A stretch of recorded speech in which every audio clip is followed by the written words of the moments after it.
प्रश्न 1, एक स्वयंसेवक को कैसे परिभाषित किया जाता है और उनमें क्या विशेषताएं होती हैं जो उन्हें अन्य व्यक्तियों से अलग करती हैं?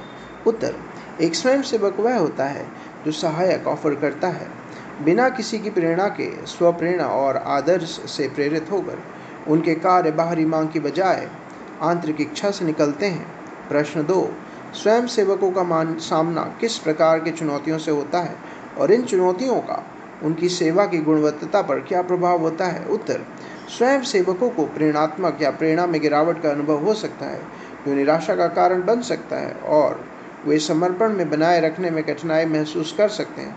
वे अपने कमिटमेंट को बनाए रखने में संघर्ष कर सकते हैं यदि उन्हें नियमित प्राधिकारिकता की कमी महसूस होती है।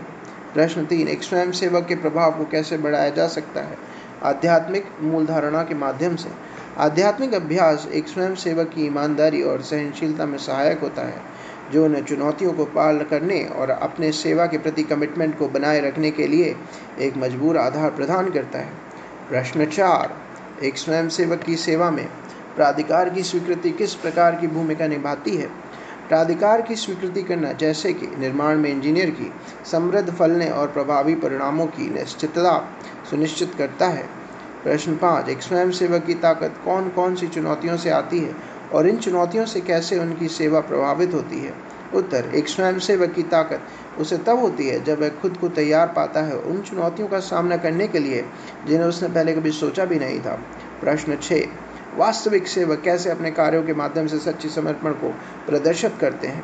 सच्चे सेवकों को अपनी सेवा के लिए प्रशंसा या पुरस्कार की आशा नहीं होती। वे अपनी सेवा के कर्म में ही आनंद लेते हैं और उन्हें बाहरी प्रतिपादन से अलग बनाता है। प्रश्न 7, सेवकों को चुनौतियों का सामना करने पर क्या प्रेरित करता है और वे इन चुनौतियों को कैसे निपटते हैं?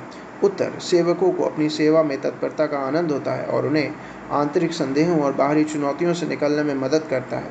प्रश्न 8, सेवा के विभिन्न प्रकारों में कैसे अंतर होता है और ये भेद कौन कौन सी प्रेरणा और प्रभाव में भिन्न होते हैं? उत्तर, सेवा 5 प्रकार की होती है: स्वाभाविक, परिस्थितिगत, आनंद प्रधान, पुण्य की आशा से किया जाने वाला और अहंकार से किया जाने वाला।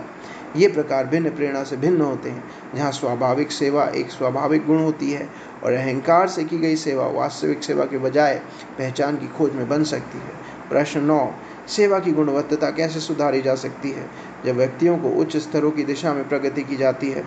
उत्तर, शुरुआत में हो जाने के बावजूद व्यक्तियों अपनी सेवा की गुणवत्ता को उच्च स्तरों पर ले जा सकते हैं जब वे स्वाभाविक सेवा के मानकों पर ध्यान केंद्रित करते हैं, बजाय अहंकार से चली गई सेवा के।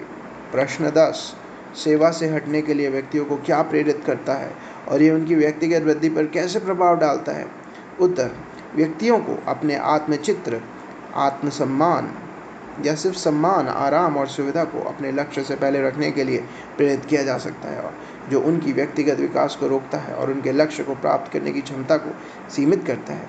प्रश्न 11, सफलता किससे संबंधित है और यह एक्शन की उम्र के परिणाम के कैसे होते हैं? उत्तर, सफलता की सीमाओं के साथ जोड़ने के संदर्भ में वह लोग जो सीमाओं की धारणा करते हैं उन्हें सफलता की प्राप्ति पर उत्तेजना होती है। प्रश्न 12, जीवन के उद्देश्य के रूप में सेवा को लेकर गुरुजी की क्या दृष्टि है? उत्तर, गुरुजी सफलता की व्यक्तिगत लाभ या प्रतिष्ठा के पीछे की तरह नहीं देखते हैं, बल्कि वास्तविक सेवा को उच्चतम उद्देश्य के रूप में मानते हैं। प्रश्न 13, सफलता की धारणा किस प्रकार अपनी क्षमताओं के समझ को कैसे प्रतिबिंबित करती है? उत्तर, सफलता उन्हीं लिमिटेशंस के अनुसार आती है जो लोग सीमाओं की धारणा करते हैं। वे उन्हें पार करने पर सफलता मानते हैं, लेकिन सच्ची सफलता उन्हीं लिमिटेशंस को पार करने में होती है जो अनंत संभावनाओं का अंश होती है। प्रश्न 14, व्यक्तियों के सेवा प्रयासों की सफलता कैसे मापा जा सकता है? सच्ची सेवा का मापांक प्राइवेट सफलता से नहीं होता, बल्कि आत्मसमर्पण के एक अभाव का संकेत है जो निरंतर सेवानिवृत्ति के प्रति आदर्श के रूप में दिखता है। प्रश्न 15, निर्देशिका द्वारा उपयोगी स्वार्थ और आत्म जागरूकता के संबंध में आराम की क्या भूमिका है? उत्तर, सही आराम उन अवस्थाओं से आता है जहाँ कार्यों को अपनी क्षमताओं और वास्तविक स्वभावों के साथ मेल खाता है, एम्बिशन या सुस्ती के अभाव में। प्रश्न 16, व्यक्ति की क्षमताओं को समझने का अनुभव कैसे गहरा आराम का अनुभव कराता है?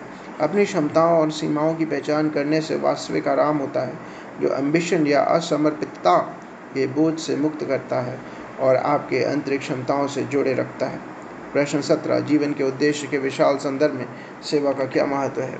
उत्तर, सेवा या सर्विस जो जीवन का प्राथमिक समर्पण माना जाता है, जो अहंकार को विकसित करता है और चिंताओं को दूर करता है, जीवन के उद्देश्य के लिए एक पथ प्रदान करता है जो व्यक्तिगत लाभ या आनंद के बजाय होता है। प्रश्न 18, सेवा के साथ समर्पितता की प्रतिबद्धता से कौन कौन से सामान्य भय और भ्रम के स्रोतों को कैसे हल किया जा सकता है?